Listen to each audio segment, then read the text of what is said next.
Sejam bem-vindos, irmãos e amigos da Primeira Igreja Batista do Rio de Janeiro. Sejam bem-vindos vocês, visitantes, que nos dão a honra da sua presença. E que privilégio é termos mais esse dia de vida, termos mais um domingo para cultuarmos a Deus e para nos reunirmos, ainda que virtualmente, em torno da sua palavra e do seu nome. E o meu desejo para cada um de nós nesse dia, durante esse culto, é que durante as músicas e os cânticos que nós cantarmos, que nós possamos nos lembrar de quem Deus é, dos seus atributos, das suas características e das suas promessas, que durante a ministração da palavra, que nós possamos ter discernimento a respeito de qual seja a vontade de Deus para as nossas vidas e que após esse culto nós possamos sair daqui mais parecidos com o seu Filho, Jesus. Eu queria deixar com os irmãos uma passagem que se encontra em Lucas 24, quando as mulheres, seguidoras de Jesus, chegam até o sepulcro de Cristo para embalsamarem o seu corpo e elas encontram o sepulcro vazio e apenas 2 anjos que dizem o seguinte a elas: estando elas possuídas de temor, baixando os olhos para o chão após terem visto os anjos, eles lhes falaram: por que buscais entre os mortos aquele que vive? E o meu desejo para cada um de nós durante essa semana é que essa verdade de que Cristo vive inunde os nossos corações e esteja conosco a cada dia dessa semana. Que essa certeza esteja com cada um de nós. Que nós tenhamos um bom culto e que Deus os abençoe. Este é o nosso momento de confissão, quando nós comparecemos perante o nosso Deus, clamamos a Ele por misericórdia, por perdão, em virtude de falhas e erros cometidos. Gostaria de compartilhar com você um texto lá no livro de Levítico, que faz parte do Pentateuco, no capítulo 26, a partir do versículo 40, que nos fala assim: enfim, porém, meu povo confessará seus pecados e os pecados de seus antepassados por serem infiéis e se oporem a mim. Quando eu me opuser a eles e os levar à terra de seus inimigos, seu coração obstinado se humilhará e receberão o castigo de seus pecados.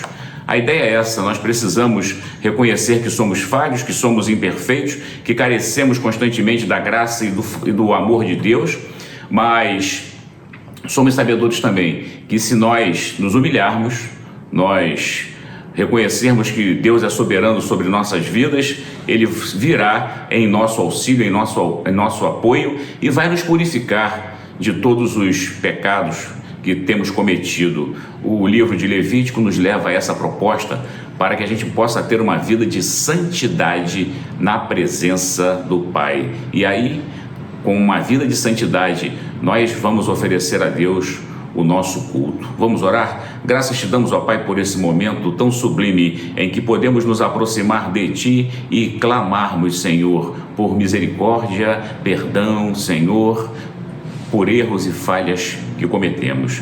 Sabemos que somos iguais ao povo do passado, o coração é o mesmo, nós sabemos que somente mudam os costumes, mas o homem é o mesmo, e o homem é falho e imperfeito e necessita constantemente de se aproximar de Ti com espírito de humildade, reconhecendo os seus erros, suas falhas e buscando, Senhor, perdão pelos pecados e, consequentemente, buscando também uma vida de santidade na Tua presença. Muito obrigado, Senhor, por esse momento em que podemos clamar a Ti. Sabemos que Tu és um Deus misericordioso, um Deus de compaixão. Então, Senhor, venha em nosso auxílio, purifica-nos, ó Pai, para que possamos prestar um culto digno ao Teu nome. Nós oramos em nome de Jesus. Amém.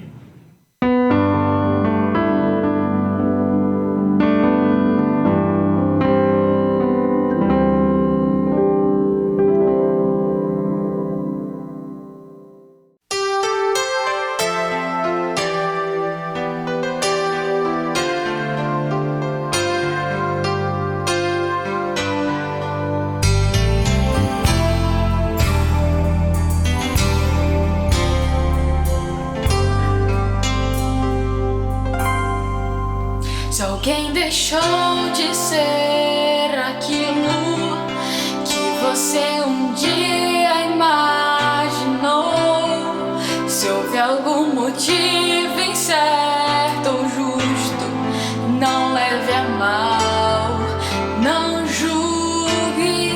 Se você tentar, vai ver que é fácil amar o seu irmão sem criticá-lo, mesmo que aos olhos seus haja um erro. Decida por ele, entregue a sua vida a Deus. Deus quer que você e seu irmão sejam compreendam todas as diferenças e seja o mesmo corpo no Senhor, uma só voz, o mesmo louvor.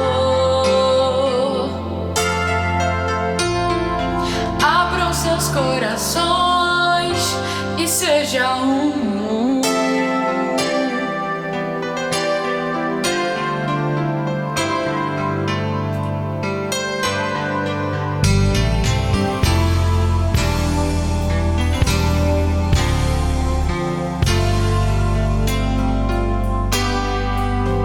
alguém deixou de ser aquilo que você um dia imaginou, se houve algum motivo incerto ou justo, não leve a mal, não julgue.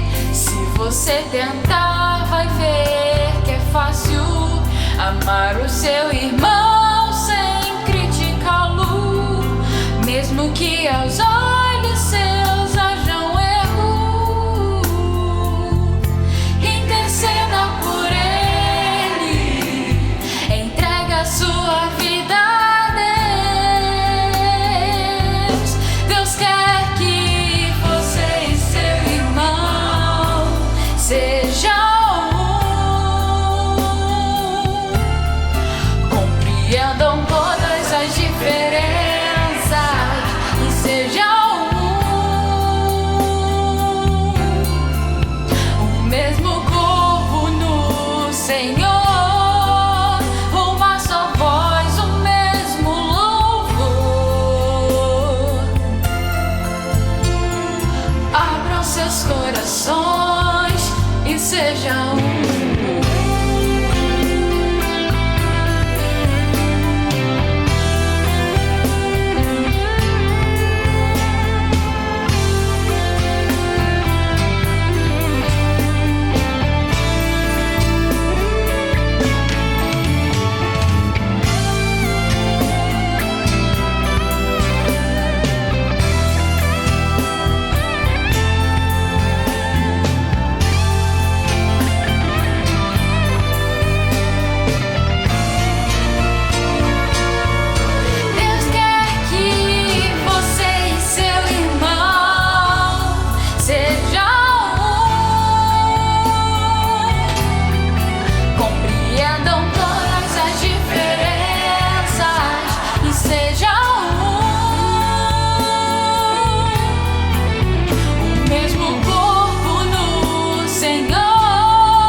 Há muito, muito tempo, diz uma história contada por Esopo, grande escritor grego, que nasceu no ano 620 antes de Cristo. Há muito, muito tempo existiu um boi imponente.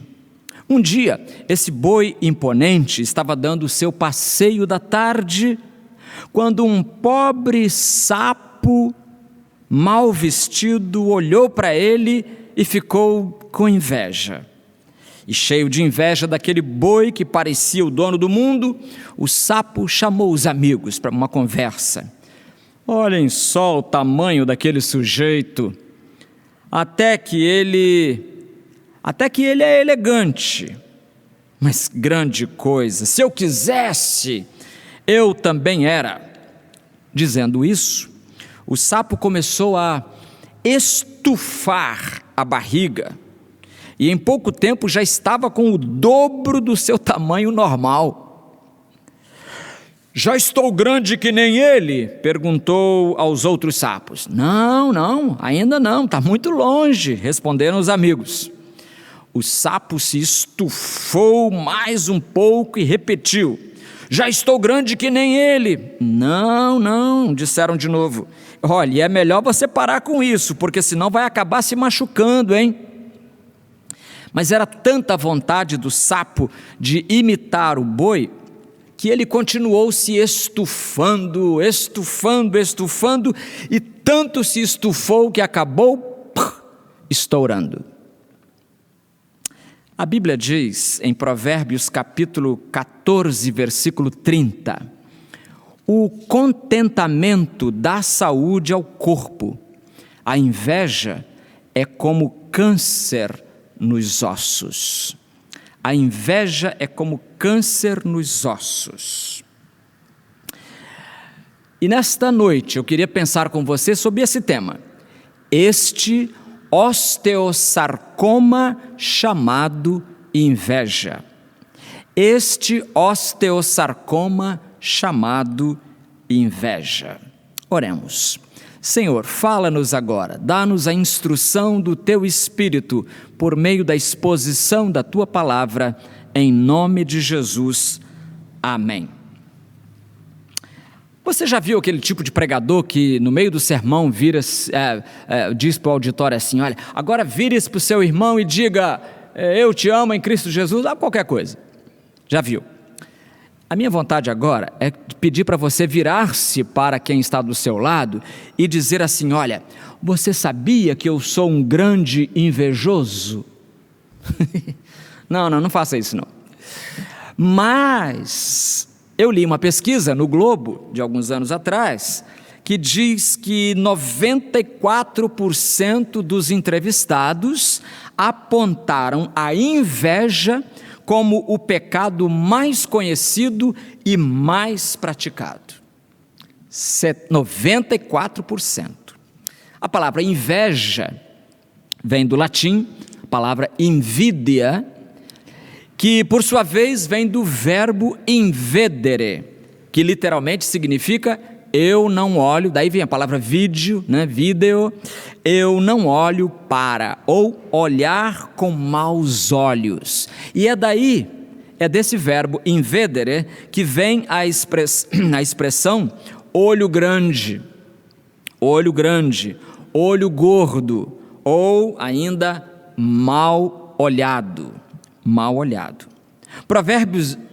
O livro de Provérbios diz que a inveja é como câncer nos ossos. E eu fui olhar no Google, câncer dos ossos, eles chamam genericamente de osteosarcoma.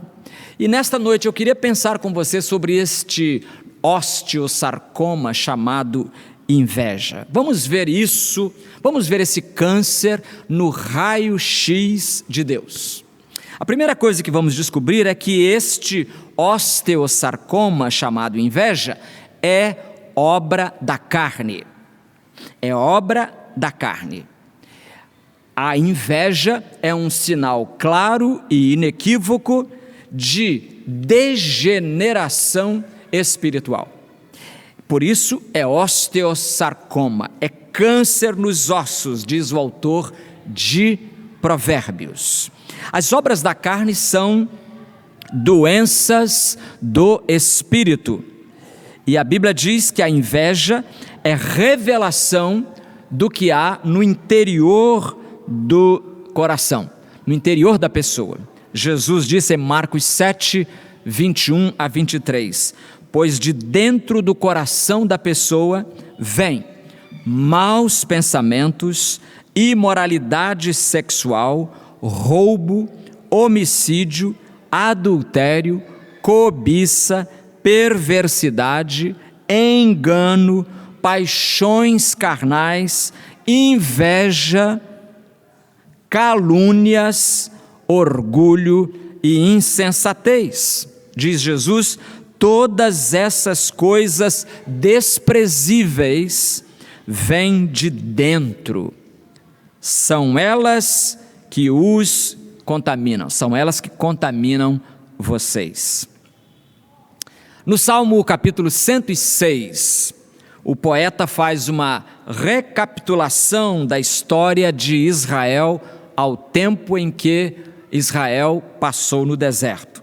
Foi um tempo de surpreendente incredulidade, a gente não esperava isso do povo de Israel, surpreendente carnalidade, ingratidão e inveja. Olha só como diz o Salmo 106, versículos 16 e 18. No acampamento tiveram inveja, os israelitas tiveram inveja de Moisés e de Arão, o sacerdote consagrado ao Senhor. Por isso a terra se abriu, engoliu Datã, que era o líder dessa rebelião, engoliu Datã e sepultou Abirão e os outros rebeldes. Pior ainda, fogo desceu sobre aqueles que os seguiam, uma chama consumiu os perversos. Está vendo?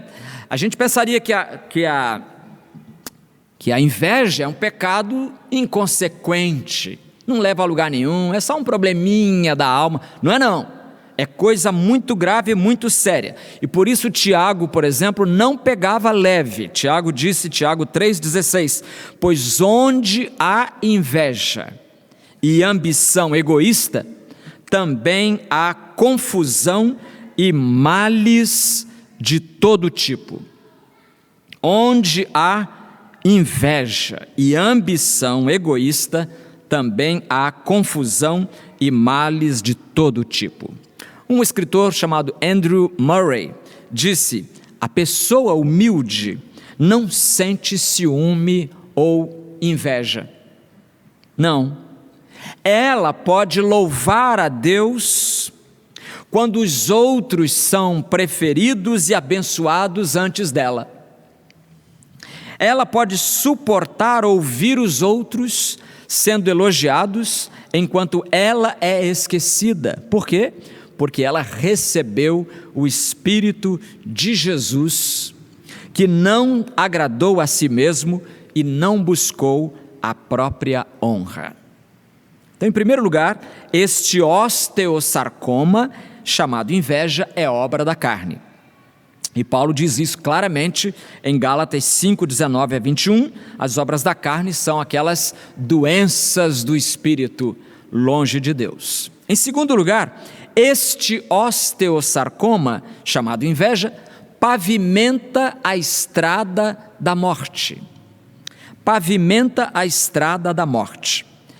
Por causa desse sentimento carnal, perverso e destruidor, que é a inveja, Caim matou Abel. Esse câncer levou o rei Saul a perseguir, a infernizar a vida do jovem Davi. Por essa mesma causa, os judeus entregaram Jesus a Pilatos. Mateus 27, 17 diz assim, quem vocês querem que eu solte? É Pilatos perguntando, né? Quem vocês querem que eu solte? Barrabás ou Jesus chamado Cristo? Aí vem a explicação. Pois ele sabia muito bem que os líderes religiosos judeus tinham prendido Jesus por inveja. Dá para acreditar numa coisa dessas? Todo o sofrimento da cruz, do ponto de vista humano, causado pela inveja. Então, inveja é coisa séria. Foi por causa desse osteosarcoma que o imperador romano Calígula mandou matar o filósofo Sêneca, por causa dos seus talentos literários. Voltando ao Gênesis, os irmãos de José estão ali para nos lembrar esse triste acontecimento. Os irmãos de José quase o mataram, pouparam-lhe a vida, mas o venderam para os estrangeiros como escravo. E você sabe como tudo aquilo começou? Toda a história, todo o drama de José, toda a tragédia da família de Jacó, seu pai, tudo isso começou com inveja. Eis como Estevão vai nos explicar. Atos 7, 9. Os patriarcas tiveram inveja de seu irmão José e o venderam como escravo para o Egito. Então, muito cuidado, porque a inveja não é um pecadinho ignorável, descartável, inocente. Não é. Olha aí. Alguém escreveu que toda a ira dos irmãos de José, toda a sua maldade, crueldade, rudeza, dolo, tudo isso tinha uma fonte só: a inveja deles para com o seu irmão. Indo para o Novo Testamento, o apóstolo Paulo também encontrou em seu caminho gente atacada por esse osteosarcoma. A Bíblia diz que durante a sua segunda viagem missionária, ele estava acompanhado de Silas no início, depois com outras pessoas, como Lucas, Timóteo. Durante a segunda viagem, ele e Silas chegaram a Tessalônica. E lá em Tessalônica, algumas coisas aconteceram. Por exemplo, alguns dos judeus que o ouviam foram convencidos e se uniram a Paulo e Silas, convencidos no sentido de convertidos mesmo, né? A Paulo e Silas, bem como muitos gregos tementes a Deus e várias mulheres de alta posição. Alguns judeus, porém, ficaram com inveja, reuniram alguns desordeiros e desocupados, e com a multidão começaram um tumulto. Inveja. Olha o que a inveja faz. Atos 17, versículos 4 e 5. Meus amigos, este osteosarcoma também pode ser chamado, sabe de quê? De síndrome de Salieri. Síndrome de quê? De quem? Síndrome de Salieri. Pois bem, é uma referência a um personagem histórico, um grande compositor austríaco, aliás, italiano, mas que fez carreira na Áustria, em Viena, como compositor oficial da corte do imperador austríaco José II. Pois bem, há uma ópera chamada Mozart e Salieri. É uma ópera de 1897. É uma ópera pequena, do compositor russo Korsakov. Korsakov aproveitou os versos de um outro poeta russo chamado Alexander Pushkin, que em 1831, em versos, contou essa história, essa rivalidade, digamos assim, entre Mozart e Salieri.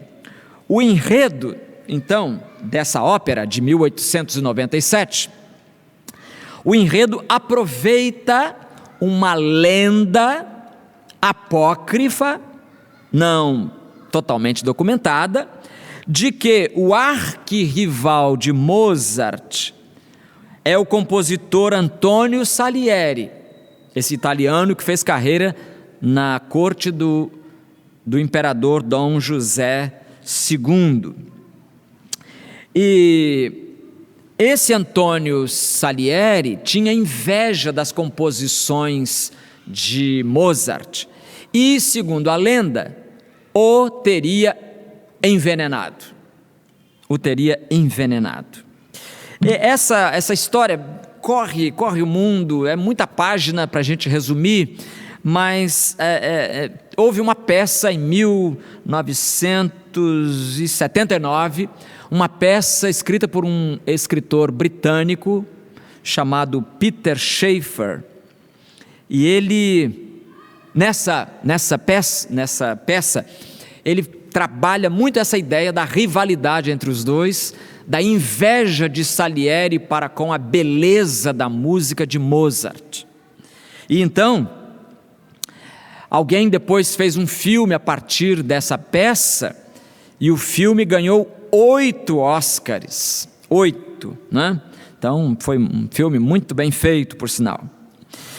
Então, é ficção, é realidade, as coisas se misturam aqui, a gente não sabe direito, mas o que eu quero dizer para você é o seguinte: seja realidade, seja ficção, é melhor ficar livre da inveja. Ficção ou realidade, é melhor ficar livre da inveja, porque realmente ela tem cheiro de morte e ela pavimenta a rodovia da morte. Algumas pessoas, eu incluindo, temos curiosidade para saber a diferença entre ciúme e inveja, não é verdade? Ciúme e inveja. A diferença? Sim. Simplificando, poderíamos dizer o seguinte: a inveja é o desejo de ter o que o outro tem. Você concorda com isso?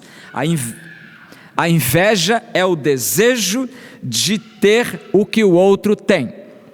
O ciúme é o medo de perder para o outro aquilo que a gente já tem. De novo, é melhor ficar longe dos dois.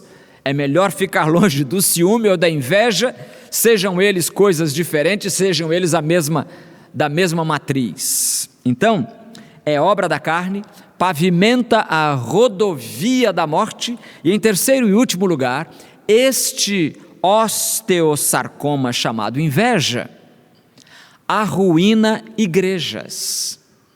Arruína igrejas. E a igreja que ela mais arruinou na história está no Novo Testamento, a igreja de Corinto. Em 1 Coríntios capítulo 3, versículo 3, nós lemos as seguintes palavras: porque ainda, olha que frases tristes essas que Paulo escreveu aos Coríntios, ouça isso: porque ainda sois carnais, visto que há invejas e discórdias entre vós, por acaso não estáis sendo carnais, vivendo segundo padrões puramente humanos? Ou seja, Corinto era um cenário espiritualmente caótico. Era o tipo de igreja em que os piedosos, os verdadeiros crentes, se sentiriam fora de lugar. Triste dizer isso. Igreja onde os verdadeiros crentes se sentem fora do lugar. Não dá para entender isso. Corinto era esse tipo de igreja. Os coríntios, os crentes da cidade de Corinto, se curvavam perante essa deidade, essa divindade chamada inveja. Irmãos, a inveja causa um estrago imenso na fraternidade, porque ela mina, ela corrói a base da comunhão. E você sabe que sem comunhão não existe igreja. Pode haver um amontoado de bancos, um amontoado de pessoas, uma aglomeração, mas igreja só existe quando existe comunhão. Igreja só existe quando existe comunhão. Um dos maiores problemas no ambiente das relações humanas, você sabe qual é? É a malvada da maledicência. Os efeitos devastadores da língua, ninguém desconhece. O que nem sempre percebemos é a estreita relação entre maledicência e inveja. Essas duas coisas estão associadas. Nós esquecemos às vezes que a língua é a tropa de choque da inveja. Se eu tenho inveja de alguém, falo mal dele, não me alegro com a vitória dele e quanto possível, eu o depreciarei, falarei mal. Isso é o que causa a inveja. E se eu perguntasse nesta noite, o espírito da inveja assedia você? Provavelmente você logo se defenderia dizendo, de jeito nenhum, eu não tenho inveja de ninguém. Mas vamos supor que alguém das suas relações, um professor, você tem um amigo que é professor, e ele cresce na área de ensino, ao ponto de um dia o prefeito da cidade chamá-lo para ser o secretário municipal da educação. Ele se dá tão bem nesse cargo que o governador do estado o leva para mais para cima, para ser o secretário estadual da educação. Aí o governo federal gosta tanto do trabalho que ele está fazendo no estado do Rio de Janeiro, que o chama para ser ministro da educação. A minha pergunta para você nesta hora é: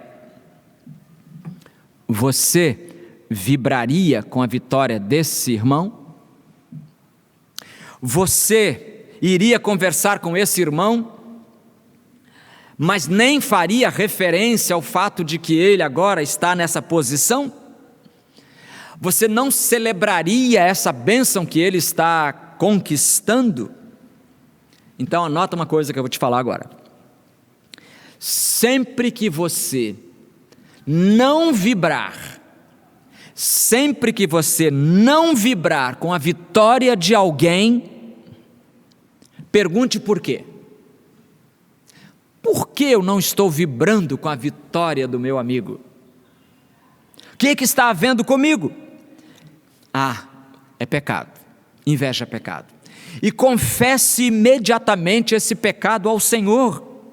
Lembrando aqui o conselho de Pedro, na sua primeira carta, capítulo 2, diz assim: portanto, deixando toda a malícia, ou na minha tradução diz, portanto, deixando toda maldade, todo engano, fingimento, inveja e toda difamação. Olha a proximidade, não só física, de inveja com difamação, inveja com maledicência.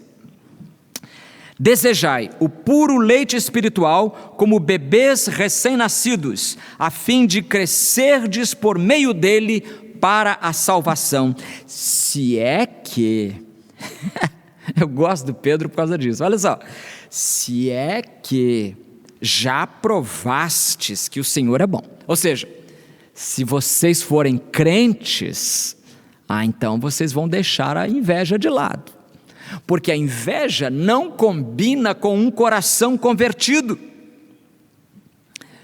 Eu acho que você conhece aquela palavra fantástica de Paulo em Romanos capítulo 12, versículo 15. Alegrai-vos com os que se alegram e chorai com os que choram. Então nós temos aqui referência a duas emoções: a alegria e a tristeza. Qual delas é a mais difícil? Qual das duas coisas é mais difícil de fazer? Chorar com os que choram ou alegrar-se com os que se alegram? A conclusão das pessoas é que é muito mais difícil alegrar-se com os que se alegram. E para mim, isso é trágico. É lamentável. É lamentável a gente não se alegrar com aqueles que estão comemorando alguma vitória na vida. É a gente falar, mas também com os com a educação os colégios em que ele estudou, era mais não fez mais do que a obrigação. Irmão, isso é maldade, isso é pecado, isso é inveja, isso é câncer, isso é osteosarcoma, que vai destruir os seus ossos, é podridão de ossos, diz a versão revista e corrigida. Uma irmã nossa, chamada Ivone Boechat, querida irmã, poetisa, educadora, mora em Niterói, ela escreveu uma vez um belo artigo sobre a inveja, e ali ela cita Provérbios 14:30, o nosso texto, e ela diz o seguinte, é longa, mas eu copiei e colei: os ossos do invejoso não são resistentes, o invejoso não para em pé, tropeça o tempo todo no sucesso dos outros. Tropeça o tempo todo no sucesso dos outros. Agora, sabe de uma coisa? Você sabia que há um lado bom nisso tudo?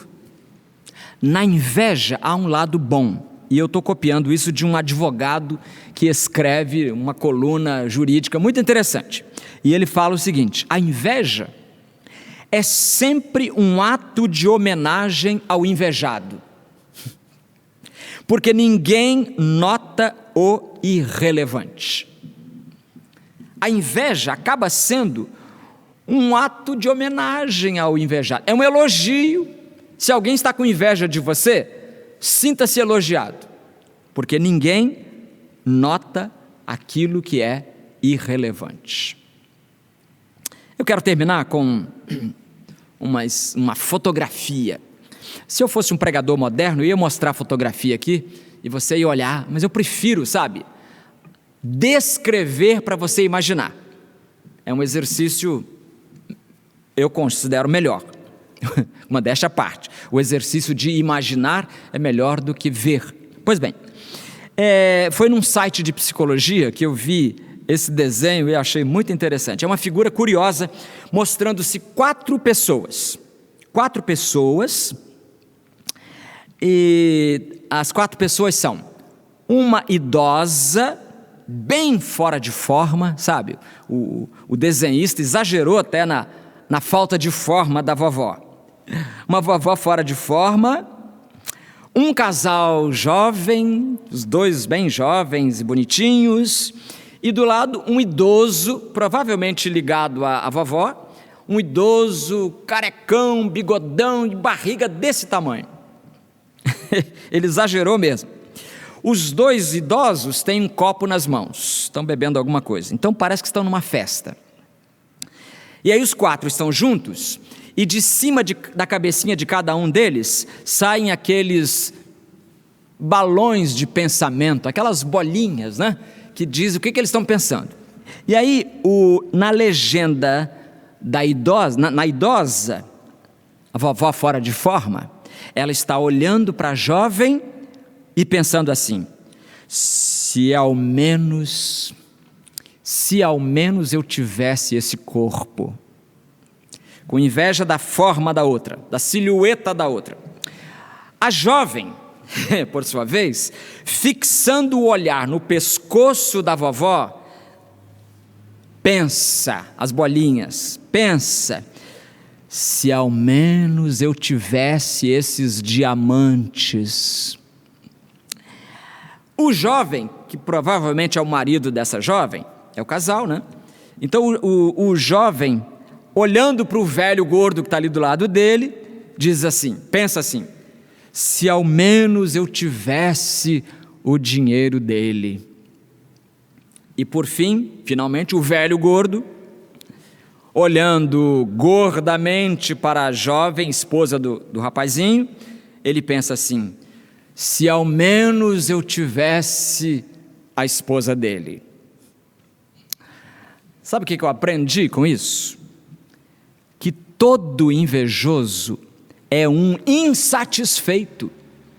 Um quer formas melhores, o outro quer a riqueza do outro, o outro quer o dinheiro, o outro quer a beleza. e os talentos, o salário, o carro. É um eterno insatisfeito. E aí você entende a primeira frase do nosso texto. Eu vou voltar lá agora para terminar. Provérbios 14:30.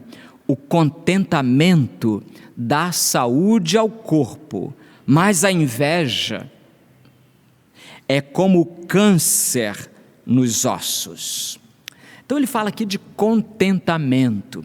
Na Nova Versão Internacional se traduz assim: o coração em paz dá vida ao corpo, mas a inveja apodrece os ossos.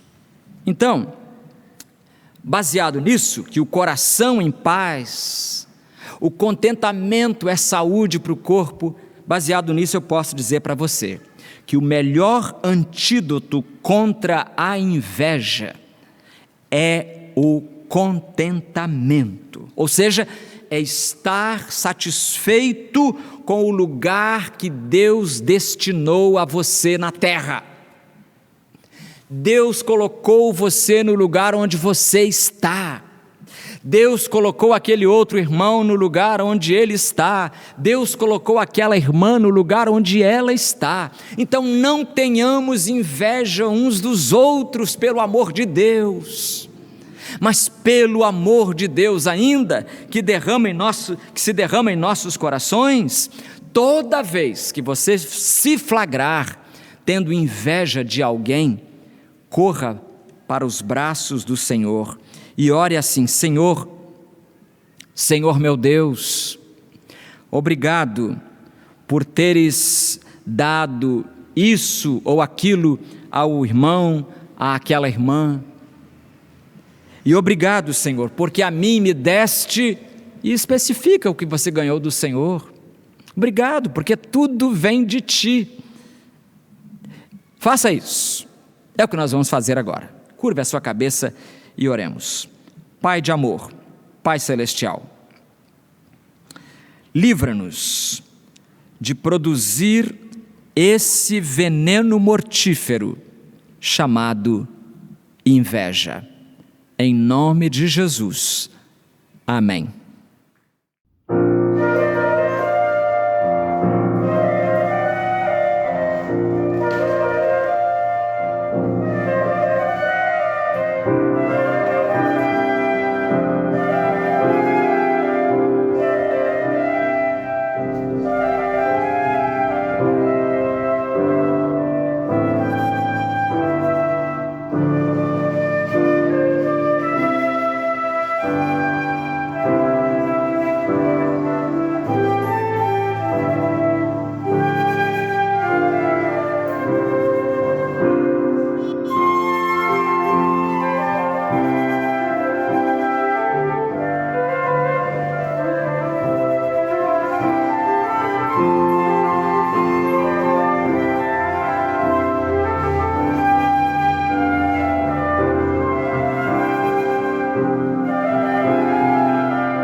Porque, Senhor, se no meu coração o egoísmo plantei,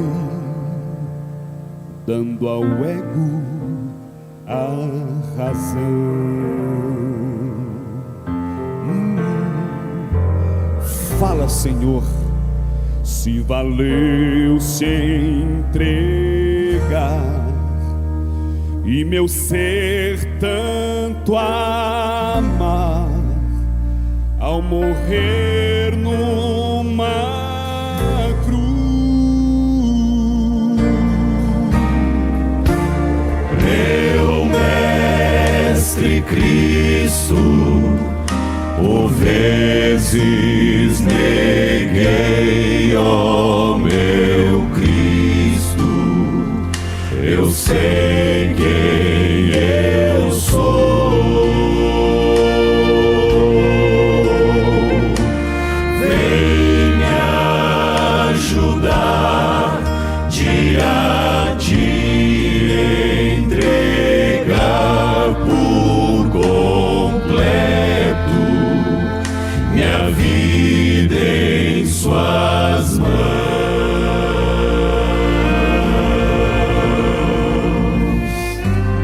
Faça esta oração nesta manhã. Faz-me, Senhor, instrumento de amor, para mostrar seu valor ao cantar-lhe louvor.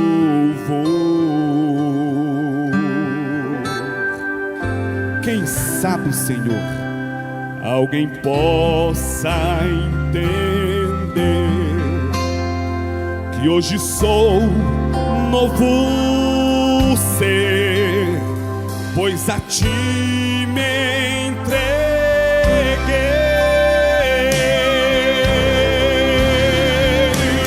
Meu Mestre Cristo, por vezes neguei, ó meu Cristo, eu sei quem eu sou. Vem me ajudar dia a dia, entregar por completo minha vida em suas mãos. Vem me ajudar dia a dia, entregar por completo minha vida em suas